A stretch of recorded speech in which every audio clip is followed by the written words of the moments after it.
Sunday agenda this week, I asked the Treasurer who had delivered 2 surpluses when we might see another one from an Australian Treasurer. He said it remains to be seen. The budget papers have their own answer. They say, quote, the underlying cash balance is expected to return to balance in 2035, 36, 10 years away. The change in the underlying cash balance over the medium term since MyEFO, the papers say, primarily reflects the new tax cuts for all Australian taxpayers. So, confirming a decade of deficits, the Treasurer said in his speech that the Australian economy had turned the corner, but so has the state of the budget. Inflation-driven surpluses have given way to a sea of deficits. Here's the sea of red ink here. In 23-24, we saw a $15.8 billion surplus. 24-25, $27.6 billion deficit.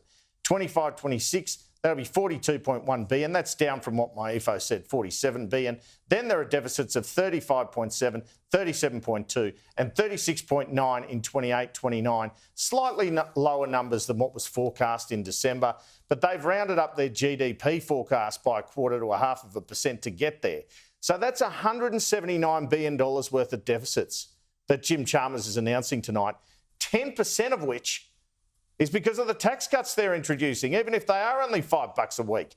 The government is spending $3.8 billion on reducing emissions in Australia's energy system and broader economy. Part of that's the Rewiring the Nation program. The NDIS will cost $48.5 billion in 24-25. That cost is forecast to be $63 billion in 28-29. Gross debt also gets to $1 trillion, the figure Jim Chalmers used to criticise Scott Morrison endlessly for. That's going to happen in 25-26. And Treasury has modelled in this document a 25% tariff by the US on all our goods that are exported there. But it says overall the total impact of tariffs is expected to be modest. There's $36 million over 5 years to put the embassy back in Kyiv and $17 million more for military support to Ukraine. There's also room in the budget over the forward estimates for up to $13.2 billion for decisions taken but not yet announced. So plenty of election campaign promises to come. But the main thing as we started this week that we were talking about in the context of this budget was the sea of red, the deficits we see ahead. Now we're talking about tax cuts, but they'll be hardly noticed in your pay packet. Now, the Treasurer admitted in his budget lock-up press conference that the tax cuts were a last-minute decision by Expenditure Review Committee. You've heard from Sherry there. They were his idea. The government has deliberately underplayed the prospect of providing more tax cuts and thrown a dummy pass at the opposition that they wouldn't do them. Now Jim Chalmers has crossed the tax cuts try line and Peter Dutton has to receive the ball and score himself in the next play. And one challenge for both sides is to convince us they actually care about getting the budget back to surplus.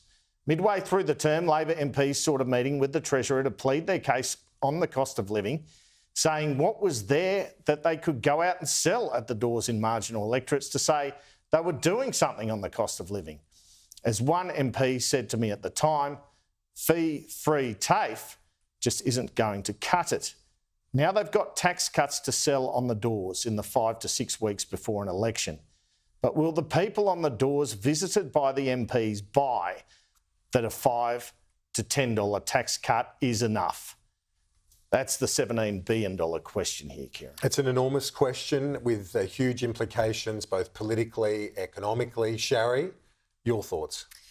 Well, I'm going to pick up on that debt figure because it is utterly extraordinary that debt will hit $1 trillion for the first time ever next year. Yet for this sickening and exorbitant expenditure, there's no vision, no agenda, and no lasting reform to show for it. Instead, the nation will sink deeper into the red, all so that Albanese can buy himself a second term in office. And that is the depressing reality of this fourth and unplanned budget. There's no overarching agenda here other than buying the Prime Minister time. It's a highly political budget with populist policies and election sweeteners designed only to win the next election. The meagre size of the tax cuts, as Andrew says, as little as $5 a week from July 2026. Barely a cup of coffee. But this is almost irrelevant because it does give Labor something to sell hard during the campaign. And yet they will, at the same time, be ridiculed. As journalists pointed out to the Treasurer today, when Peter Costello himself announced a $5 a week tax cut 22 years ago.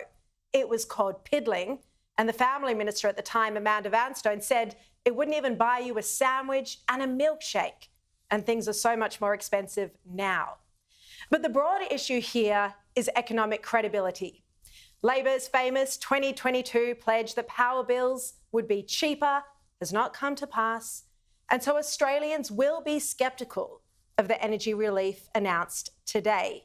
And likewise, the $33 billion, $33 billion announced today to build 1.2 million new homes before the end of the decade, well, this just stretches credibility.